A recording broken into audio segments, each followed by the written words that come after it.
లేకపోయినా ప్రభుత్వ ఉద్యోగులుగా గుర్తించాలి. కనీస వేతనం మాకు 26,000 ఇవ్వాలి.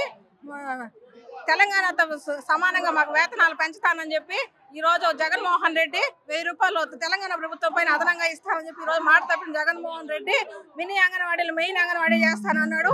సుప్రీంకోర్టు తీర్పు ప్రకారం గ్రాట్యుటీ ఇస్తానని చెప్పి ఈ రోజు కోర్టుకే వెళ్ళమంటున్నాడు. ఇది ఎక్కడ న్యాయము? ప్రభుత్వ ఉద్యోగులు అన్ని శాఖల ఉద్యోగాల నుంచి అన్ని శాఖల్ని మమ్మల్ని అంగన్వాడీలు పల్లియమని చెప్పడము, ఈ రోజు మాత్రం ప్రభుత్వ ఉద్యోగులు మమ్మల్ని గుర్తించమంటే మమ్మల్ని రోడ్ల పాలు చేసి మా కష్టాలని ఈ రోజు తీర్చడం లేదు. అందువల్ల మేము రోడ్ల మీదకి వచ్చి ధర్నాలు చేస్తున్నాం. కోరికల కోసం ఈ రోజు రోడ్డు ఎక్కాము. ప్రభుత్వం ఇంతవరకు దిగి రాలేదు. ఇది చాలా బాధాకరమైన విషయము. మా కష్టానికే మేము ప్రతిఫలం అడుగుతున్నాము. అందుకోసమే ఈ రోజు రోడ్డు ఎక్కాము. సమాన వేతనానికి సమాన పనికి సమాన వేతనం కావాలి. 26,000 ఇవ్వాలి.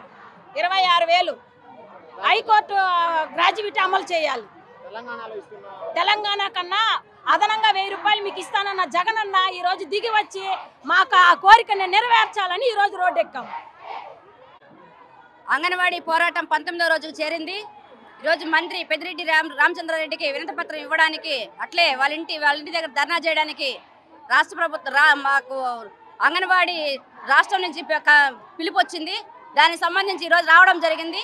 వాళ్ళ ఇంటి దగ్గరికి వెళ్ళేటప్పటికే ఇక్కడ పోలీసులు మోహరించి అడ్డుపట్టడం జరిగింది. కాబట్టి రోడ్లోనే కూర్చొని వాళ్ళ సమస్యల గురించి ధర్నా చేయడం జరుగుతుంది. ఈరోజు కనీస వేతనం సమాన పనికి సమాన వేతనం 26,000 రూపాయలు ఇవ్వాలని చెప్పి డిమాండ్ చేస్తున్నారు. ఇప్పుడుండే ధరలకు అనుగుణంగా 26,000 రూపాయలు ఇచ్చేదాకా ఈ సమ్మెను విరమించమని చెప్పి వాళ్ళు పట్టుబడుతున్నారు. తెలంగాణ కంటే కూడా పాదయాత్రలో చెప్పిన మాట ఏంటంటే జగన్మోహన్ రెడ్డి తెలంగాణ కంటే 1000 రూపాయలు అదనంగా ఇస్తామన్నారు. ఈరోజు తెలంగాణలో 13,500 రూపాయలు ఇస్తున్నారు. ఆయన చెప్పిన మాట ప్రకారమే ఇక్కడ అప్పటికి కూడా 14,500 రూపాయలు ఇవ్వాలి. ఆ చర్చల పేరుతో 4 దఫాలుగా చర్చలు జరిపారు. కానీ ఆ చర్చలు ఎలాంటి అన్ని చేస్తున్నామంటున్నారు. కానీ వాళ్ళ గ్రాడ్యుయేటీ కనీస వేతనం జీతాల పెంపు మాత్రం వాళ్ళు మాట దాటేస్తున్నారు. ఇది సరైన పద్ధతి కాదని చెప్పి సిఐటిగా డిమాండ్ చేస్తున్నాం.